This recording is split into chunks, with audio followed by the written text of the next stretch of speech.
नमस्कार जैन साथियों, आप लोग का स्वागत है हमारे इस यूट्यूब चैनल आर के कोचिंग सेंटर माचा में। तो आज आप लोग जानेंगे कक्षा 8 का गणित। ठीक है, देखिए अभ्यास 1A शुरू करने से पहले इस कक्षा 8 को एक परिचय के हिसाब से, मतलब इस सब्जेक्ट में जो है हमको क्या क्या पढ़ना है। परिमेय संख्या है, लेकिन परिमेय संख्या से पहले हमें क्या चीज़ जानकारी होनी चाहिए, क्या चीज़ के बारे में हमको जानना है, इसके बारे में पूरे अच्छे तरीके से हम डिस्कस करेंगे। तो आप लोग हमारे साथ बने रहिएगा अभी और इसी वक्त। ठीक है,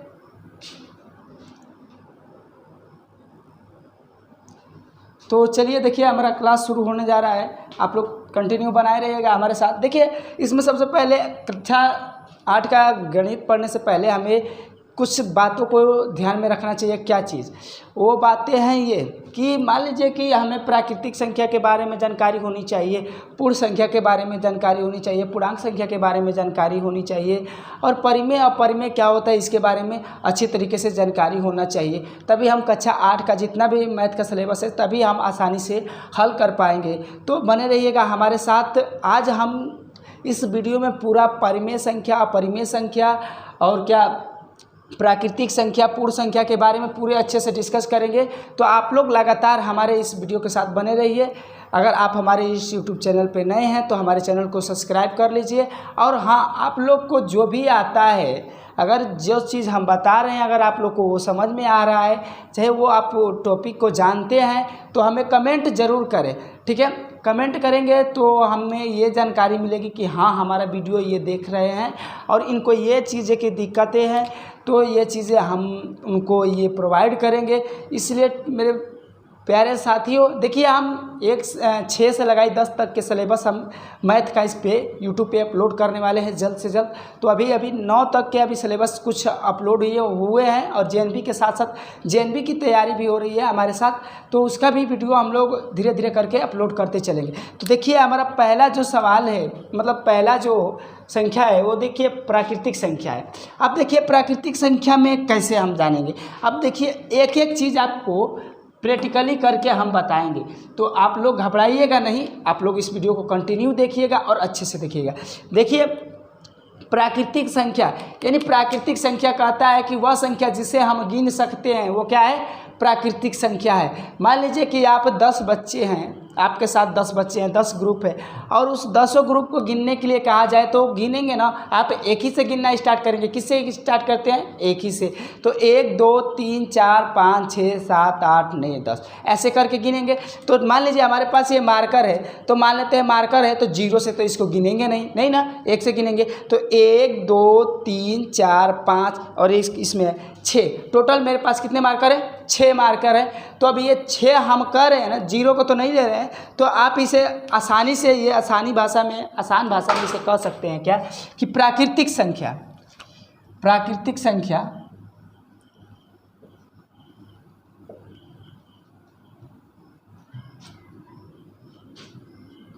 जो गिनती के पहले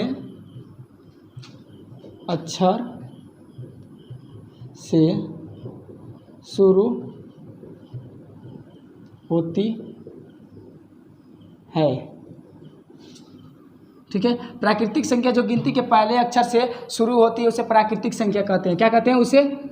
प्राकृतिक संख्या कहते हैं। प्राकृत संख्या कहते हैं उसे, प्राकृत संख्या कहते हैं। क्या कहते हैं? प्राकृत संख्या। ठीक है, अब देखिए, अब जैसे में मान लीजिए, जैसे में आप लिखेंगे 1, फिर आ जाता है 2 3 4 5, यानी अनंत तक। क्या? अनंत तक। देखिए इसे बोला जाता है इन्फिनेटिव। क्या? इन्फिनेटिव। ठीक है, ये हो गया क्लियर। अब देखिए आपसे पूछेगा कोई कि प्राकृतिक संख्या की सबसे छोटी संख्या कौन सी है। क्या? प्राकृतिक संख्या की सबसे छोटी संख्या चलिए आप लोग को बता दें। देखिए प्राकृतिक संख्या की सबसे छोटी संख्या क्या है? 1 है। क्या? अगर आपसे कोई पूछ देगा कि प्राकृतिक संख्या, मान लीजिए लिख दे रहे हैं, प्राकृत संख्या की सबसे छोटी संख्या कौन सी है, कौन सी है। तो आप क्या बताएंगे। अब यहीं पे पूछ देगा एक और क्वेश्चन कि प्राकृत संख्या की सबसे बड़ी संख्या कौन सी है। ठीक है, देखिए आपको एक एक चीज़ बताएंगे हम। देखिए आप बता सकते हैं कि प्राकृतिक संख्या की सबसे छोटी संख्या क्या है, एक है। क्या है, एक है। अगर बड़ी पूछेगा तो आप कहिएगा कि ज्ञात करना संभव नहीं है। क्या, ज्ञात करना संभव नहीं है, ज्ञात करना संभव नहीं है, नहीं है संभव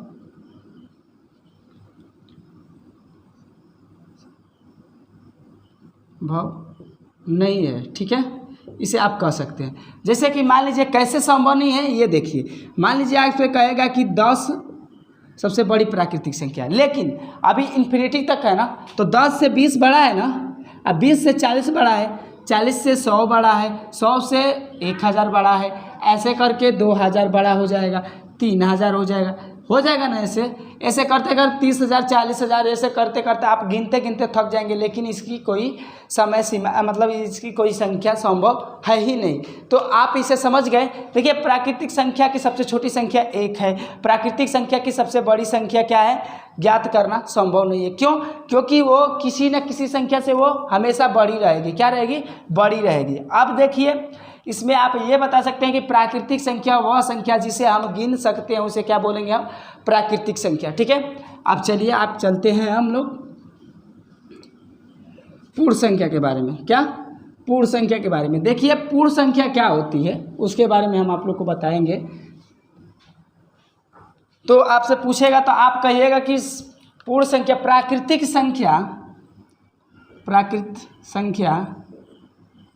संख्या के साथ शून्य मतलब जीरो को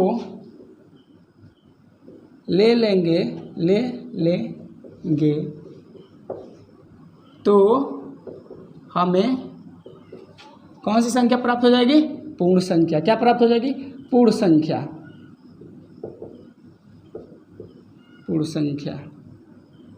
प्राप्त हो जाएगी।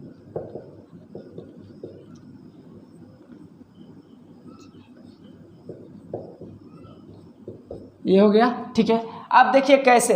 मान लीजिए कि कोई परिवार का सदस्य है, छोटा हो चाहे बड़ा हो चाहे कुछ भी हो, तो उसको एक साथ रखेंगे तभी तो हमारा पूरा परिवार कहाएगा।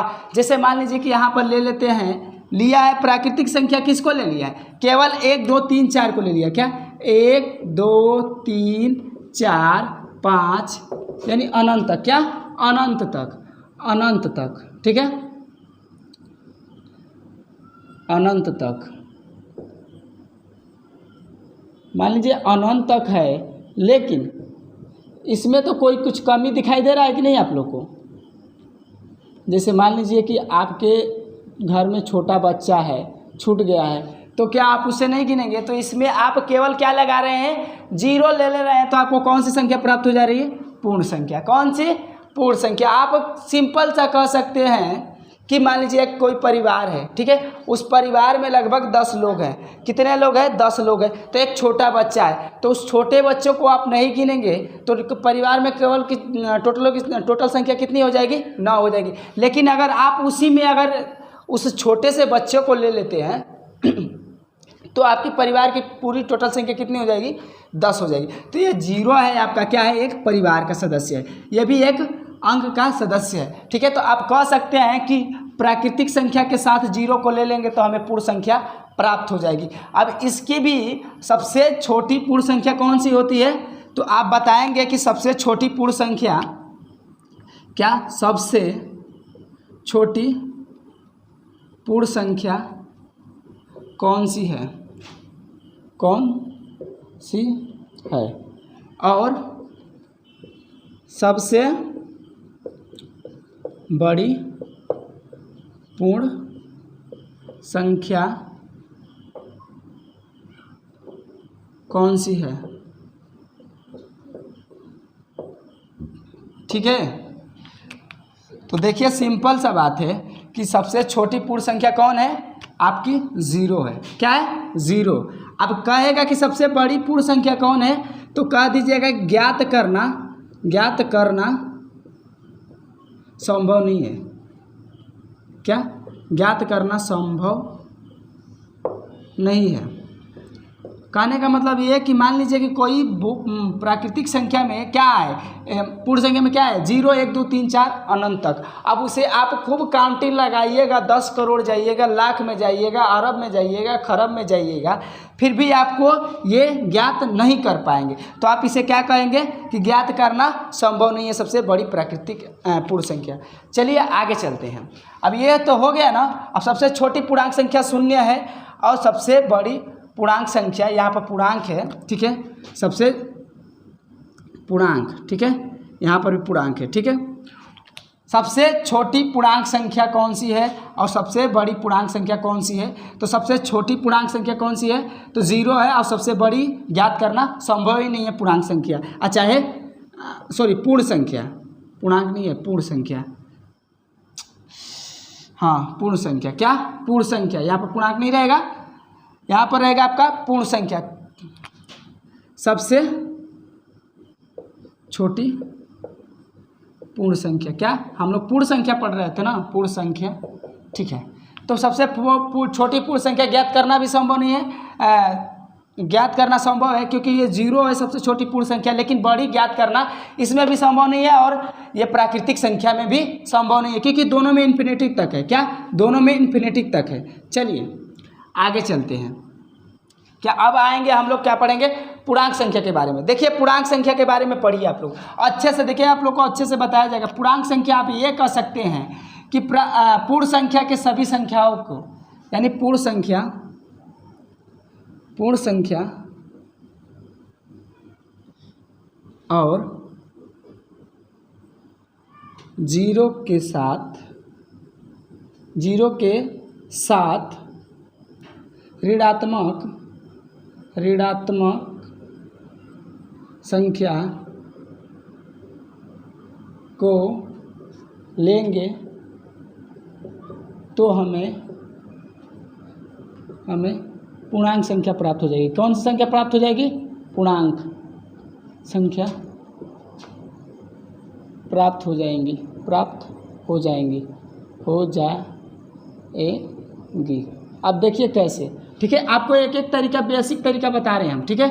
अब देखिए कैसे, अब देखिए पूर्ण संख्या क्या है, 0 से है ना, 0 से, तो पूर्ण संख्या 1 2 3 4 5 6 अनंत तक, इधर भी, और इधर ऋणात्मक कर रहा है ना 0 से, तो -1 -2 -3 -4 -5 -6 अनंत तक। क्या, अनंत तक। अब देखिए इसमें क्या देखेंगे हम लोग, अब देखिए जो पूर्णांक संख्या होती है उसमें कुछ बेसिक चीज़ें हमको सीखने को मिलती है कि इधर वाली संख्या को, यहाँ से इधर वाली संख्या को क्या बोलते हैं, इधर वाली संख्या को क्या बोलते हैं, ये चीज़ हमें जानना बहुत ज़रूरी है, क्योंकि कक्षा 8 में इस पे और इन पे, मतलब कि ये सभी जितने हम बता रहे हैं ये सब बेस इम्पोर्टेंट है हमारे लिए, ठीक है। तो इसे अगर हम अच्छे से प्रिपरेशन करे रहेंगे तो हमें बहुत अच्छी जानकारियाँ प्राप्त होगी। देखिए इधर वाली संख्या को क्या बोलते हैं, ऋणात्मक पूर्णांक संख्या, और इधर वाली को बोलते हैं क्या, धनात्मक पूर्णांक संख्या। क्या, धनात्मक पूर्णांक संख्या, यानी इधर वाली संख्या को क्या बोल सकते हैं आप, धनात्मक, और इधर वाली को ऋणात्मक, ठीक है। यानी ये वाली संख्या क्या है आपकी, धनात्मक है और ये वाली ऋणात्मक है, ठीक है, सिंपल सा बात है। अब देखिए इसमें कह देगा कि क्या इस दोनों में से कौन छोटा है और कौन बड़ा है। जैसे -0 -1 और 0, और ये 0 और 1। अब बताइए कि इन दोनों में से कौन बड़ा है, -1 से 0 बड़ा है, तो आप कहिएगा कि हाँ -1 से 0 बड़ा है, क्योंकि ये वाला कर्ज में है। क्या है, ये वाला कर्ज में है, तो इसलिए -1 कर्ज में है, और ये 0 बिना कर्ज के, तो ये क्या है, हमेशा ये अपना फिक्र जिएगा, मस्ती से रहेगा। ठीक है, क्योंकि अगर इसके पास कर्ज है तो भाई ये तो अपना कर्ज चुकाएगा तब तो जाके मस्ती करेगा, लेकिन ये बिना कर्ज का है तो ये खुद अपने आप से मस्ती करेगा, इधर उधर घूमेगा। लेकिन अब यहाँ पर एक चीज़ देखने को हमको मिल जाता है कि जो 0 है और यहाँ पर 1 है, अब कह देगा कि इन दोनों में से कौन बड़ा है। अब इन दोनों में से हमें छांटना है ना, तो देखिए ये तो 0 है, तो इसमें तो ना इधर ना माइनस दिया है, ना इधर माइनस दिया है, तो ये दोनों लोग क्या है, प्लस में है, ये भी प्लस में और ये भी प्लस में। तो देखिए 0 से हमेशा 1 बड़ा होता है। क्या, 0 से हमेशा आपका 1 बड़ा होता है। अब यहाँ पर हमें ये मत कर दीजिएगा कि ये -1 है तो सर जी ये वाला यहाँ पर होगा तो क्या होगा, तभी भी ये कौन सा बड़ा होगा, ये वाला बड़ा होगा। लेकिन अभी यहाँ पर क्या है, प्लस को 1 है, तो प्लस को 1 है तो 0 आपका क्या है, छोटी संख्या है, और ये प्लस का 1 क्या है, आपकी बड़ी संख्या है। ये चीज़ आपको बहुत अच्छे तरीके से समझना होगा। ठीक है, अब चलिए ये तो आप लोग समझ गए। अब चलिए आगे चलते हैं, और देखिए इधर वाली संख्या हमेशा ऋणात्मक होती है, लेकिन ये आपसे पूछ देगा कि 1 के निरपूत, मतलब मान लीजिए कि प्लस के 1 के निरपूत संख्या क्या होगी, मतलब इसके विपरीत वाली निरपूत संख्या क्या होगी, तब -1 हो जाएगी। ठीक है, अब इसी तरह से पूछ देगा कि +2 की निरपूत वाली विपरीत संख्या कौन सी होगी, तो -2 होगी। ऐसे करके हम लोग अभी सवाल लगाने वाला है जल्द से जल्द। ठीक है, चलिए आगे चलते हैं। ये समझ में आ गया। अब देखिए अब हम लोग क्या जानेंगे। अब आता है यहीं पे सम संख्या के बारे में और विषम संख्या के बारे में। सम संख्या विषम संख्या के बारे में सभी लोग जानते हैं। अब आप कह सकते हैं कि सम संख्या वह संख्या जो 2 से पूरी तरह विभाजित हो जाए उसे क्या कहते हैं, सम संख्या। लिख लेते हैं यहाँ पे सम संख्या। सम संख्या वह संख्या, चाहे वैसी संख्या जो 2 से पूरी तरह विभाजित हो जाए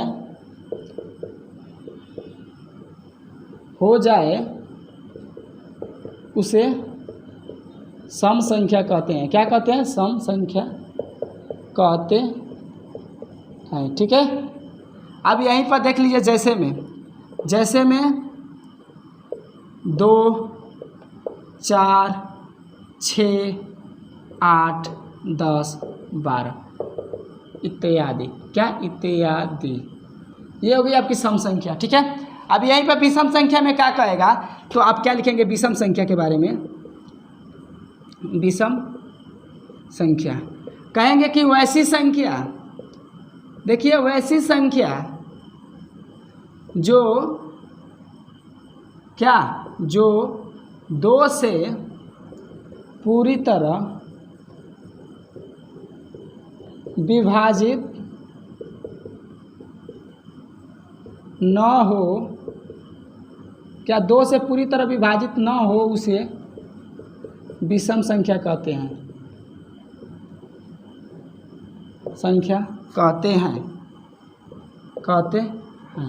ठीक है, ये समझ में आ गया। जैसे में देख लीजिए, यानी कहने का मतलब इसका अर्थ ये हुआ कि वैसी संख्या जो 2 से पूरी तरह विभाजित ना हो, यानी 2 से कटे नहीं। आइए जब सम संख्या की बात करेगा तो आप कहिएगा कि वैसी संख्या जो 2 से पूरी तरह विभाजित हो जाए उसे क्या कहते हैं, हम सम संख्या कहते हैं। लेकिन यहीं पर कहेगा कि पर विषम संख्या, तो आप कहिएगा वैसी संख्या जो 2 से पूरी तरह विभाजित ना हो उसे क्या कहते हैं, विषम संख्या।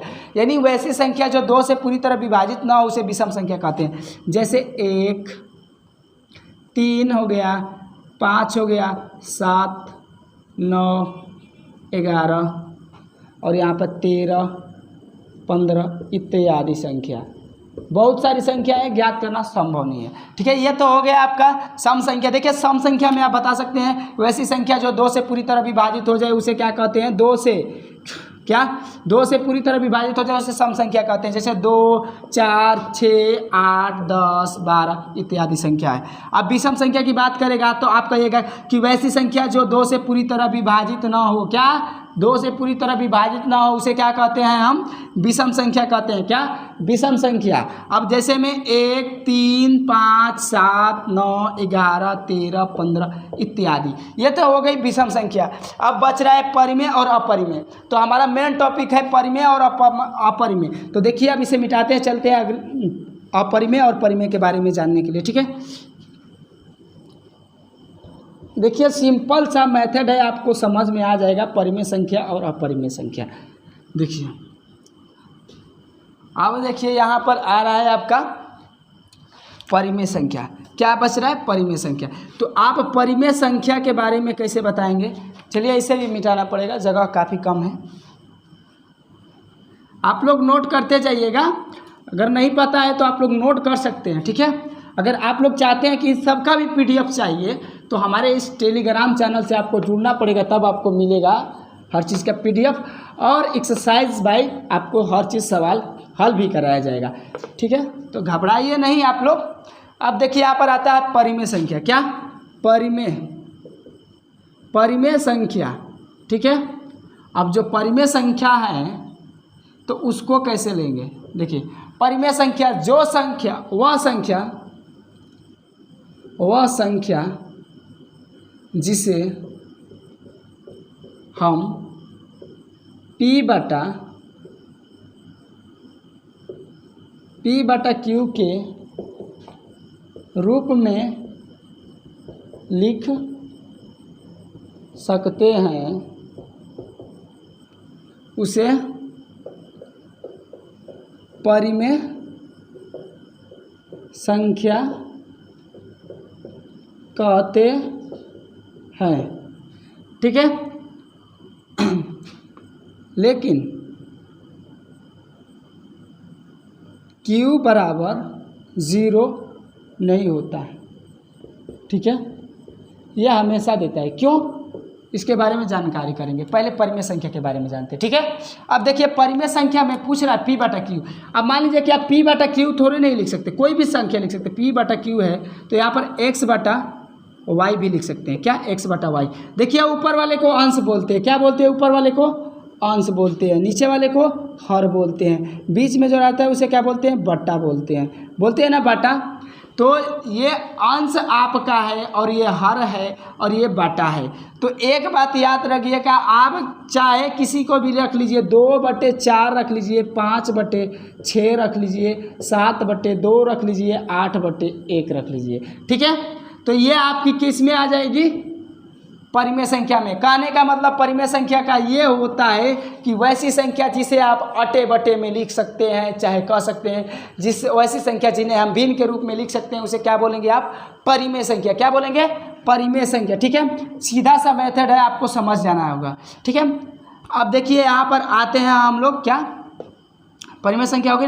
अब देखिए इसमें कह रहा है कि Q बराबर 0 नहीं होगा। कहने का मतलब कि हर आपका 0 नहीं होगा। क्यों नहीं होगा, देखिए अगर कोई संख्या है, क्या कोई संख्या है 4, अब इसके बटे में कुछ नहीं है तो 0 लगाएंगे तो गलती हो जाएगा। लेकिन अगर 4 बटे कुछ नहीं है तो 1 लगा दीजिए, ये आपका सरासर सही है। लेकिन ये वाला लगाएंगे तो गलत है, क्योंकि ऐसा कभी गणित में दिया ही नहीं है कि बटे में आपका 0 होगा। क्योंकि कोई भी संख्या है उसके बटे में 1 रहेगा। ठीक है, ये आपको समझना है। ठीक है, तो यही यहाँ पर समझा रहा है हम लोग को कि Q बराबर 0 नहीं होगा। आपका हर हमेशा कोई ना कोई 1, 2, 3, 4 कोई भी संख्या रहे, लेकिन 0 कभी नहीं रहेगा। ठीक है, ये है आपका कहने का इसका अर्थ। ठीक है, तो आप समझ गए ना कि ये परिमेय संख्या क्या होती है। परिमेय संख्या जिसे P बटा Q के रूप में लिख सकते हैं हम, उसे क्या कहते हैं, परिमेय संख्या। लेकिन Q बराबर 0 नहीं होता है, क्योंकि बटा हमारा बटे में कुछ नहीं है तो 1 रहेगा। बस सिंपल सा बात है। अब देखिए आगे चलते हैं, ये हो गई आपकी परिमेय संख्या। अब देखिए अपरिमेय की बात। अब अपरिमेय की बात आती है तो हम क्या करेंगे। ठीक है, ये तो परिमेय संख्या थी ना। अब अपरिमेय संख्या क्या है, अपरिमेय संख्या भी जानना ज़रूरी है। कहने का मतलब कि अब लड़का है तो लड़की के बारे में जानना जरूरी है, लड़का के बारे में जान लिए तो लड़की के बारे में जानना ज़रूरी है। ठीक है, जाते हो ना शादी ब्याह में लड़की देखने, तो भाई वो भी लड़की वाला दिखाता है लड़की को, तो कहता है ना कि हम भी अब लड़का को देखेंगे, तो वही काम करेंगे यहाँ पर। क्या हम लोग किसके बारे में जान गए? परिमेय संख्या के। तब आप परिमेय संख्या के बारे में जानेंगे। किसमें? अपरिमेय संख्या के बारे में जानेंगे। किसमें? अपरिमेय। ठीक है, अब देखिए, अब इसे आप कह सकते हैं वैसी संख्या जिसे हम P/Q के रूप में नहीं लिख सकते हैं उसे अपरिमेय संख्या कहते हैं। क्या कहते हैं? अपरिमेय संख्या कहते हैं। इसके लिए बेस्ट इम्पोर्टेंट और बेस्ट लॉजिक है क्या? इसका उदाहरण है क्या? पाई। अब तो कहेंगे आपकी सर जी पाई का मान तो 22/7 होता है, लेकिन आपने कह दिया पाई, इसे P/Q के रूप में नहीं लिख सकते हैं। नहीं, क्यों? क्योंकि अभी एग्जैक्ट मान ये नहीं है। क्या एग्जैक्ट मान नहीं है? अगर आप कैलकुलेटर लेकर पाई का मान निकालेंगे तो अभी ये निकालना असंभव हो जाएगा। ठीक है, देखिए आपका पाई ही आपका बेस्ट है। देखिए जिसे बटे में नहीं लिख सकते हैं, जैसे √2, √3 ऐसे करके, ये आपके एग्जाम्पल हो गए। कहने का मतलब ये हुआ आपका अपरिमेय संख्या का कि वैसी संख्या जिसे हम P/Q के रूप में नहीं लिख सकते। क्या नहीं लिख सकते? उसे अपरिमेय संख्या कहते हैं। क्या कहते हैं? अपरिमेय संख्या। जैसे के लिए एग्जाम्पल दिए हम, बेस्ट एग्जाम्पल क्या? पाई। ठीक है, √2, √3 ये आपके हैं। ठीक है, ये हो गया आपका परिचय इस लेसन का, द इंड। क्या? The end. लेकिन इंड करने से पहले कुछ बातें मैं बताना चाहूँगा आप लोग को। देखिए, जितनी भी हम संख्या के बारे में बताए हैं, उस संख्या को आप लोग अच्छे से प्रिपरेशन कीजिएगा। ये तो अभी पहला था, ये हम लोग का 8 का एक्सरसाइज नंबर 1 था। ये एक्सरसाइज इसमें हम लोग किए नहीं है, लेकिन अब आपको आगे वाली वीडियो में मिलेगा अभ्यास 1A। ठीक है, जिसमें हम अच्छे तरीके से सवाल को हल करेंगे। ये तो हम लोग इस लेसन में इंट्रोडक्शन दिए थे, क्योंकि हमें परिमेय और अपरिमेय, प्राकृतिक और पूर्ण संख्या, सम संख्या, विषम संख्या के बारे में जानकारी होना चाहिए था। अगर आप लोग को हमारा ये वीडियो पसंद आता है तो इस वीडियो को ज़्यादा से ज़्यादा शेयर कीजिएगा। मिलते हैं अगले वीडियो में। देखिए, आप मेहनत कीजिए। ठीक है, आप मेहनत कीजिए। आप मेहनत करेंगे, हमारे साथ मेहनत करेंगे तो हम आपको आपके मंजिल तक ले जाने की हौसला करते हैं।